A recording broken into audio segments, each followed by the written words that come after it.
Um, the projects you're working on right now, I want to talk a little bit more about. One thing I've been very impressed with, and it's probably something that I think I've kind of maybe copied in my company from you, or have been influenced by you and by a few other places, and that's remote location. It's remote location.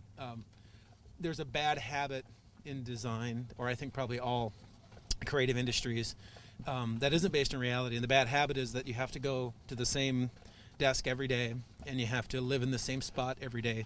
And it's a relic. You know, it's a relic of the 19th century way that we've made business a reality, and that is to concentrate employees into one spot, maximize the square footage of that spot, and calculate that over payroll or whatever they do. It's like that's a real J.P. Morgan way of running a business. Yeah. And we're probably, inspiring. Yeah, really inspiring for creativity. J.P. Morgan. Yeah. 2010. Yeah. Dope. It's the way we roll. We roll Morgan.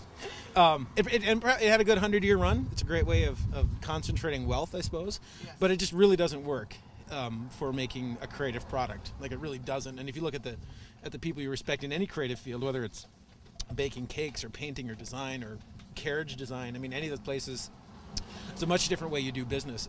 One great thing I saw your company do, probably the first thing was last year, where you just decided, fuck it, we're going to go to some other city and we're going to set up camp because we have all the technical acumen to run this company out of a box in the desert if we want to, or Antarctica. And it's something that I've seen with Mike China's company and John Force's company, and everything's gotten better. So I want you to tell me a little bit about why you decided to do that, because I think it was genius. Yeah, so you want to talk about that first? Sure. I don't exactly know how exactly it came about, but I know part of it started when actually we both got really nice laptops, like 17-inch laptops from Apple. And it was all about the square inch. It was all about the technology. Yeah. I didn't even tell you that square They're inch. beautiful. But I think part of that was when we did get these laptops. For us, it's really great because as just two people, we're able to go to the studio, we're able to go home, we're able to take all of our stuff with us. We're really always with our computer, kind of for better or for worse. They're always kind of attached to our hip a little bit, which we love. And I think there was kind of that moment when, with the dog, and we have the damn dog. We have the damn dog, and he's adorable. And we were like, this is really great. We could really travel anywhere and really work remotely from anywhere with, driving out with the dog. We went to San Francisco last September and worked there for a month. Why San Francisco? Why did that come up? I mean, I guess you can say why not San Francisco, yeah, but I mean, we really just we had our top 5 and Fridley, Cleveland, Ann Arbor. Yeah, exactly. San Francisco. Totally. We really had our top 5, and I've always gravitated towards the West Coast personally, and so we started there, and we're working our way east. Yeah. Yep. I think New York is going to be our next one. We've been talking to Steve, who works at Muka, and great design company in New York, yes, Muka Design, and his wife Anjali, and wife is much better than Steve, really. Anjali's top quality. Steve's like half mast. I have no comment. What project did you guys work out in San Francisco? Because I don't even know. Did you bring a project out with you, or did you just decide to do it sans project?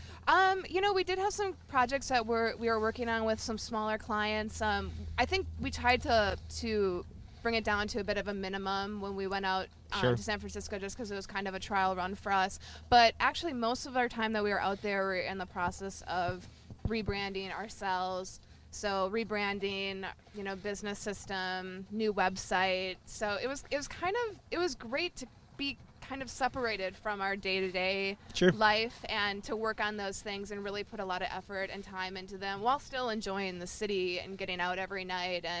And it was what I really liked about it, and I think we've talked about it, is that when you're there for kind of that amount of time and you're working on your own stuff and you have the dog and you're doing dinners at home. How did the dog do? How did the dog do in the movie? He did great. Yeah, he did. And the dog's name, does the dog get a name or no? Eli. Eli did great. And Eli has his own book, just so you know. Eli and I'm a big fan of the book. Got a big head now. His own website and coming up here. Oh, really? No, not really. But someday, his own blog. But I think it really gave us a sense of, you know, at least a taste, an inkling of what it would be like to live there, you know, just because you were kind of doing these day-to-day rituals that really kind of make that experience even better. So I was really sad when we left, more than I would be on a vacation or or something similar. When you're working in a place, and I kind of found this out before I started my shop. I took a year off and worked in New Zealand for a year, and I don't think you realize how when you're a tourist, you're a tourist, and you don't really invest in anything. I mean, you don't build sewage systems, and you don't lay down concrete or anything like that. But when you're working there, you do feel like you're invested. Yep. Like you're invested in the community. Yep. Because you have your grocery store, and you have your place that you go get gas, and you know, you just start seeing these people that around town, and it was great. How long were you there? How long did you guys stay? Just about a month. Just 1 month. And how long do you think you'll do New York?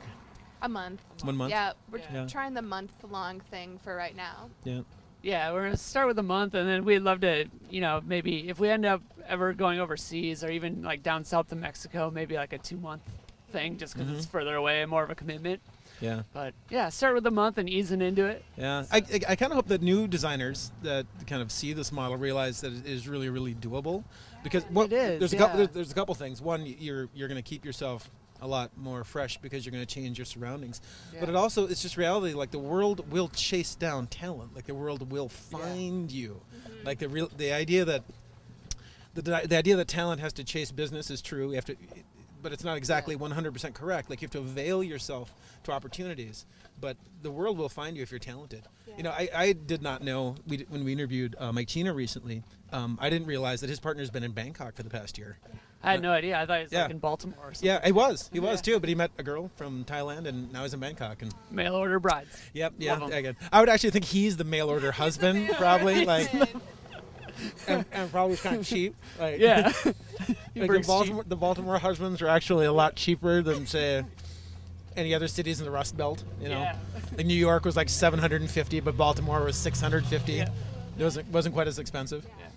I mean, I feel like a lot of my inspiration and our inspiration together from that came from even a lot of our writer friends. I have a good friend that has been a nomad basically her whole adult life, and she's an editorial writer for magazines, and she just does all her work remote, and it doesn't even matter. It's you know, that's interesting. Actually, I never actually considered that, but writers did kind of figure this out 100 years ago, didn't they?